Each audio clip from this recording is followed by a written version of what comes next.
Hello, I'm John McKay, and I'm the Member of Parliament for Scarborough-Guildwood, and this is a series of chats with a variety of people in our community who are doing absolutely amazing things. And and I have as my guest co-chatterer today is Liz Bullard from the Scarborough Health Network. So, Liz, welcome to this chat. Um, Thank Now, you. Liz has a nursing degree from McMaster, and she picked up a degree from UBC in health administration, and she picked up a degree at Royal Roads in some leadership something or other, and all before she was 14 years of age. That's really quite an amazing accomplishment, Liz. So, um, and it does speak to the amazing experience that you have had. But were you born and raised in London, or you were just raised in London? I actually was born in Glasgow, Scotland, and Oh, really? immigrated to Canada in the 60s. And our family immigrated to Scarborough in the 60s.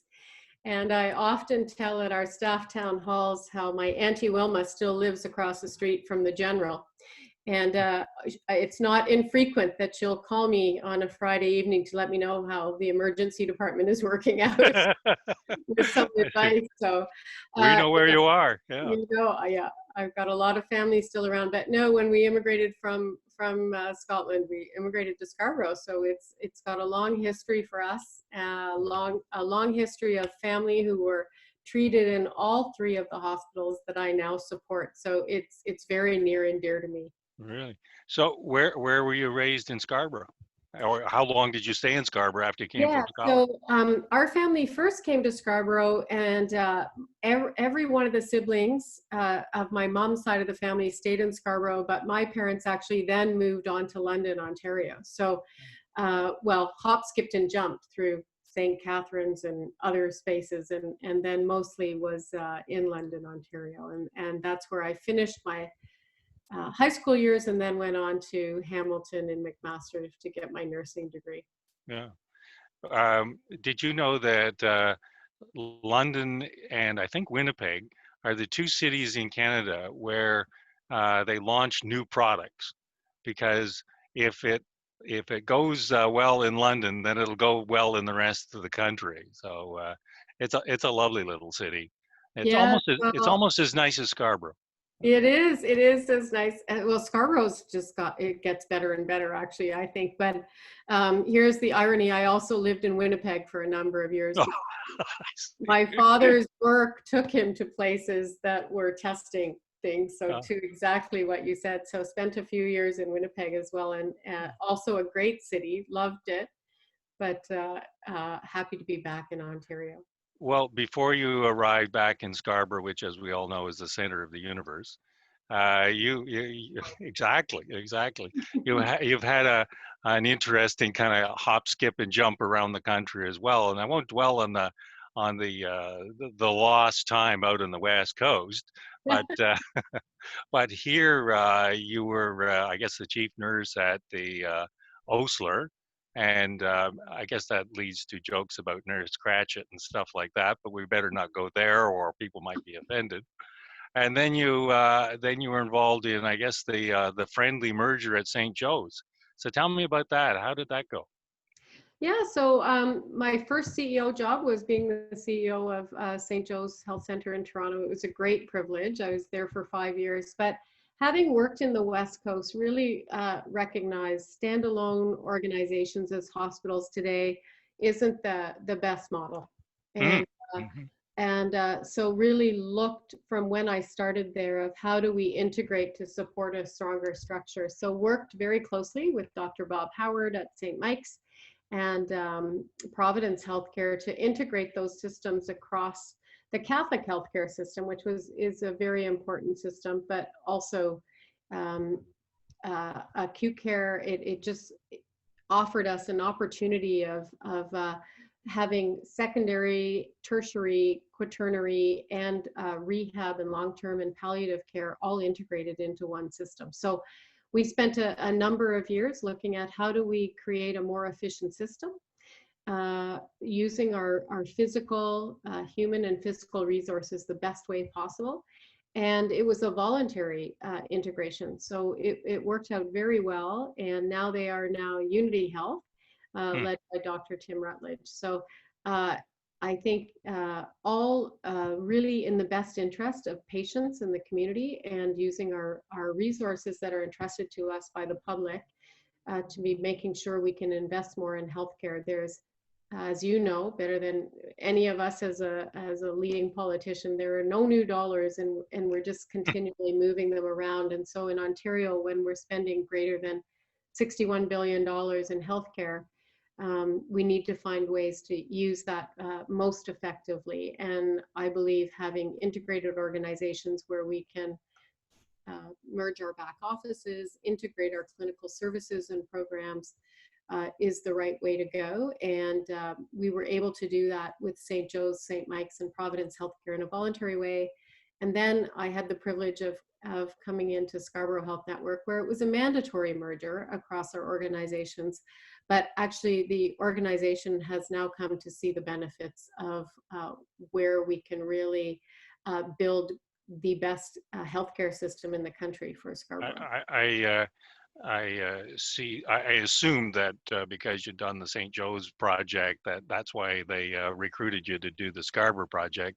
But I think actually it has more to do with the fact that you can herd docs, and if you can herd doctors, you can herd anything. But that I assume has its unique challenges. Just out of curiosity, what is it that enables you as a nurse, as a healthcare professional, as a experienced CEO? How do you get the docs all to buy into what is? There was a project that had a few friction points, shall we say, to put it a little delicately. So how did you get past those friction points and herd the docs in the right direction? Well, it takes a team for sure. I certainly can't take credit for that.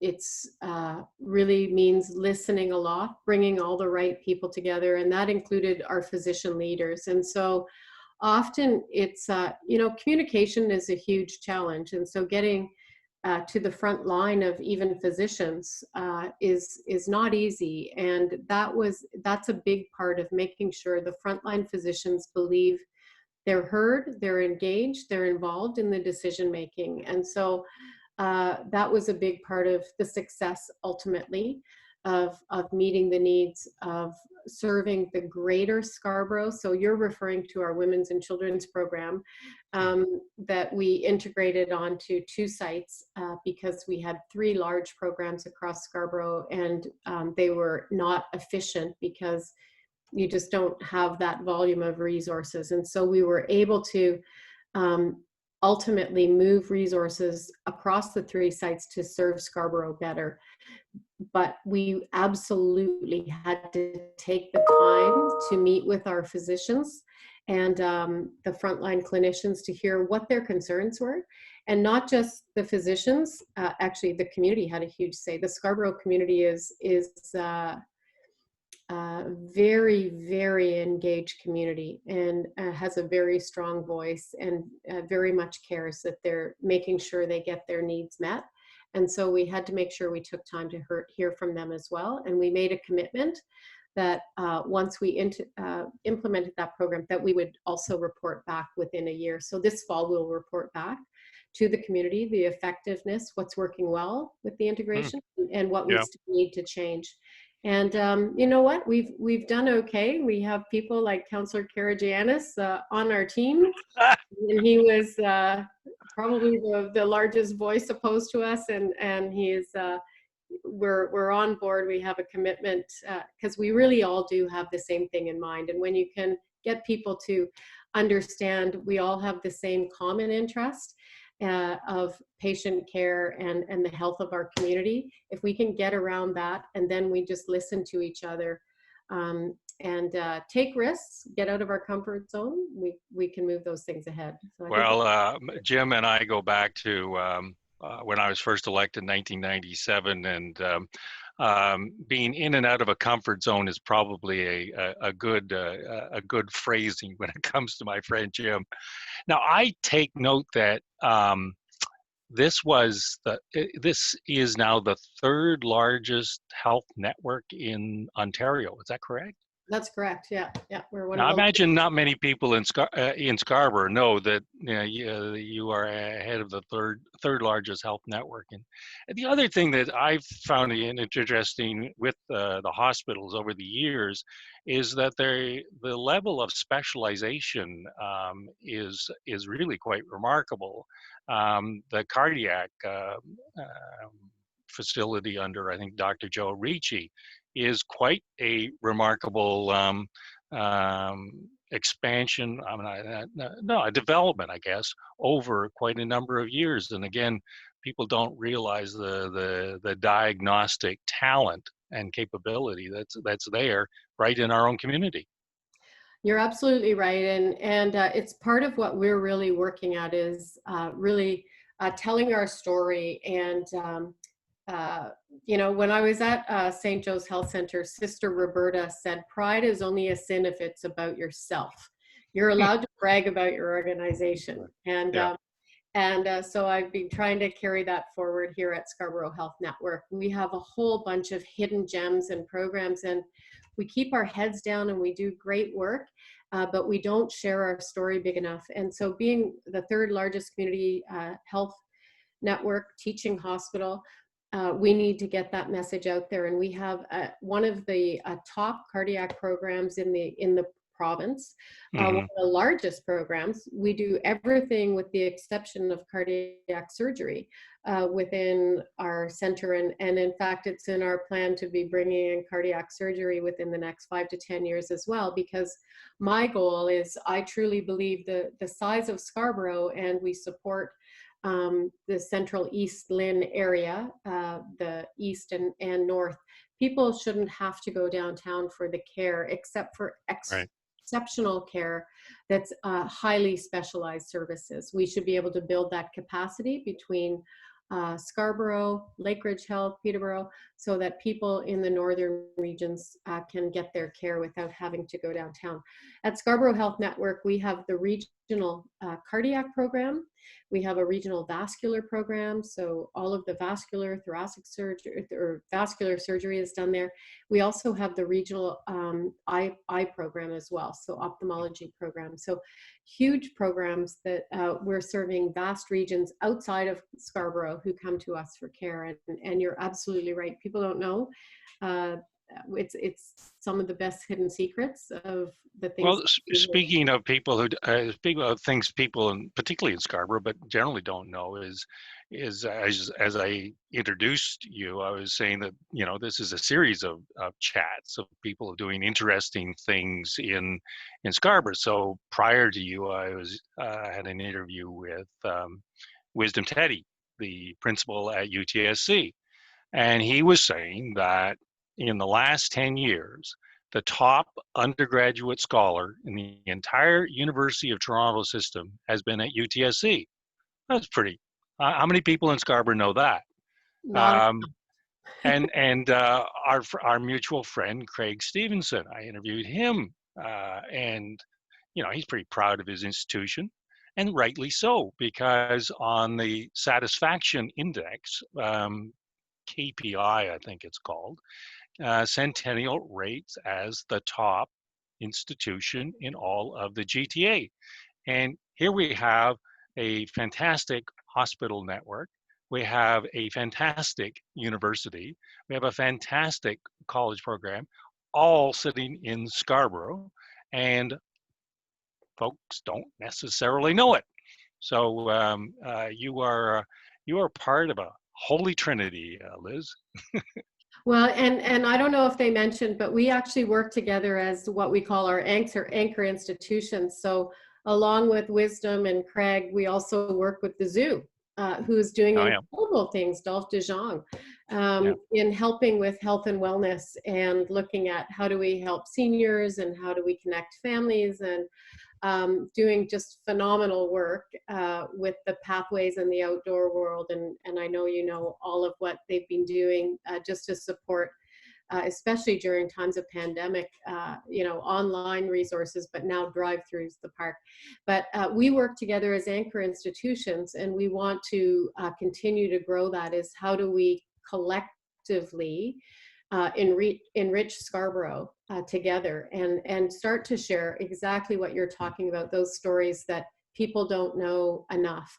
We are one of the most sought after health networks for family residents to choose to come to Scarborough Health Network to get their residency training programs, because the general hospitals is real life. Very few Right. people go on to become neurosurgeons.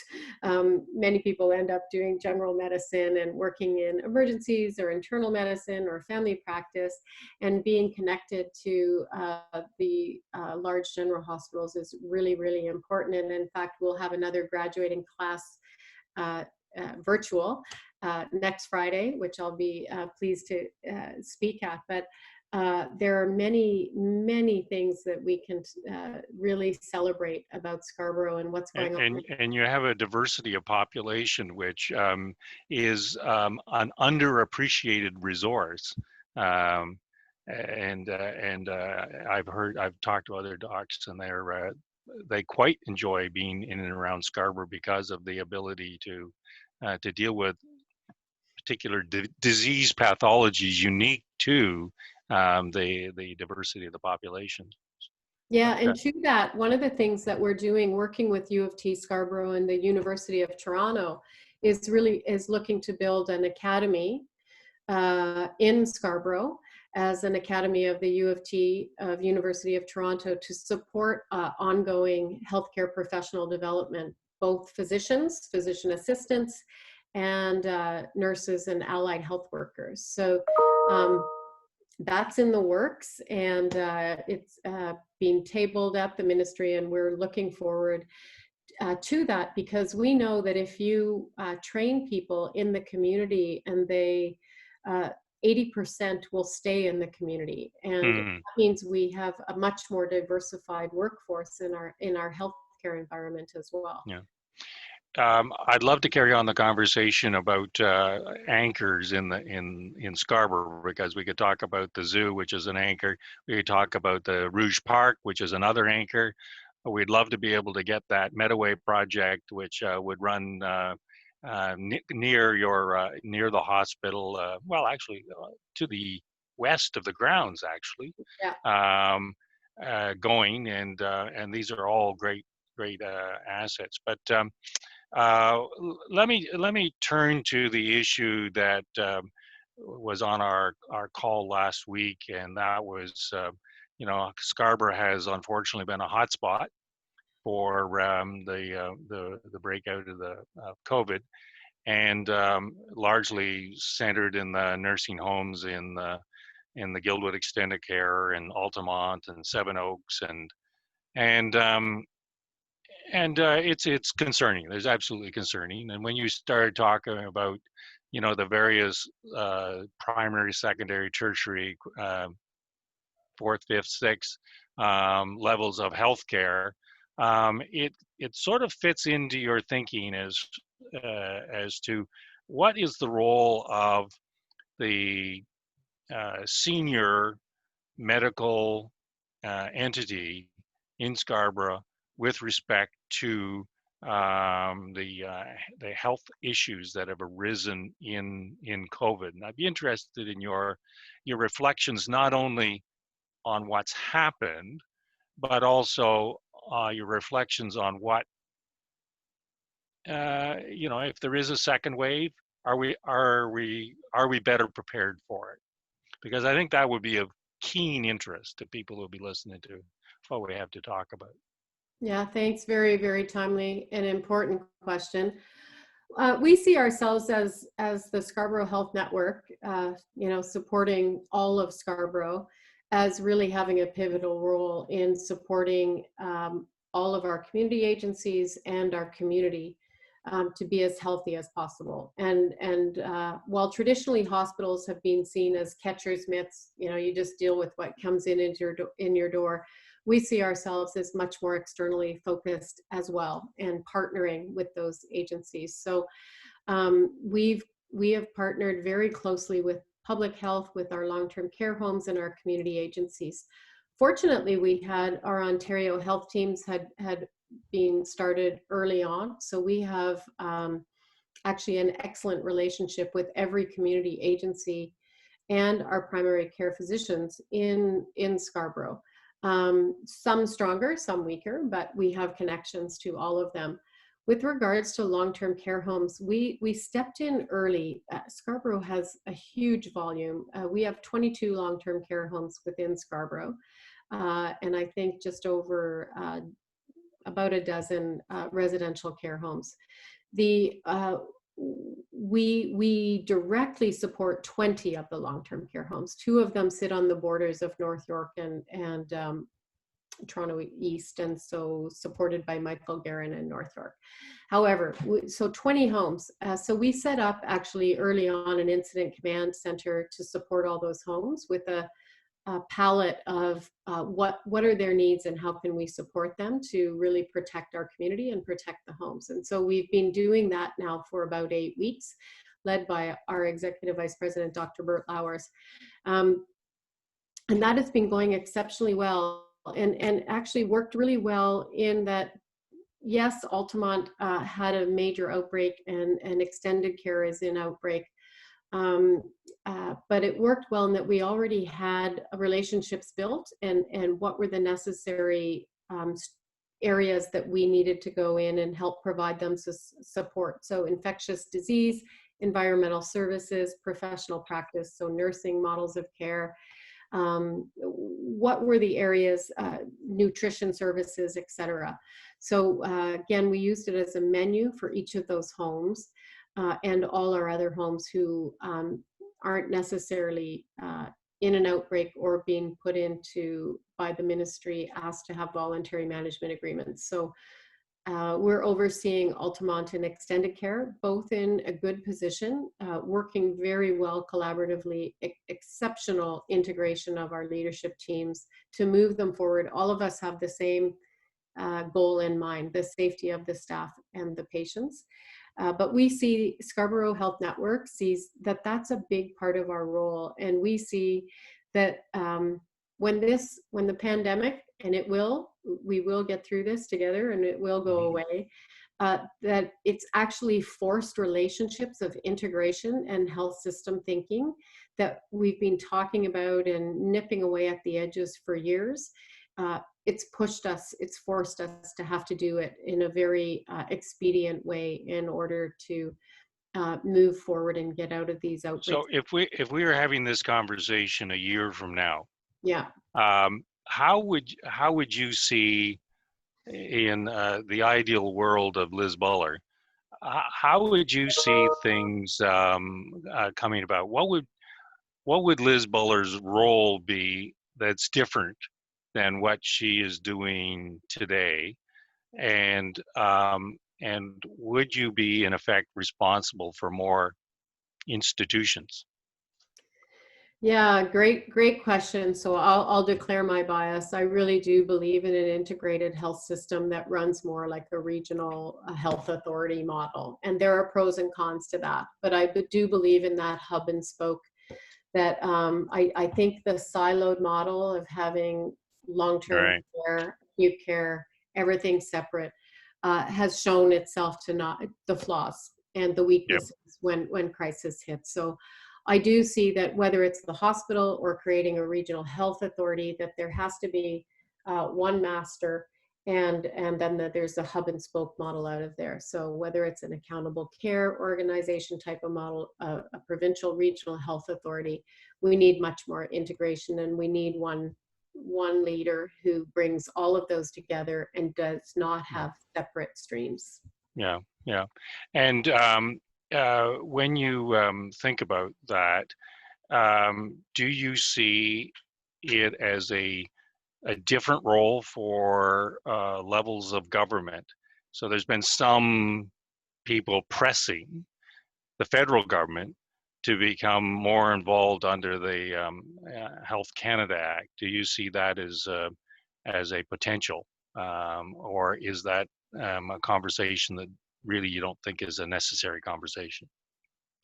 Yeah, I guess I actually think the federal government is doing a good job of where they are, and they need to stay at a very 170,000 foot level of national strategies around seniors care or pharmacare, whatever those are, and that these areas are very provincial with federal support. So I don't think we need the federal government to come in and say how provinces should run their more close provincial systems.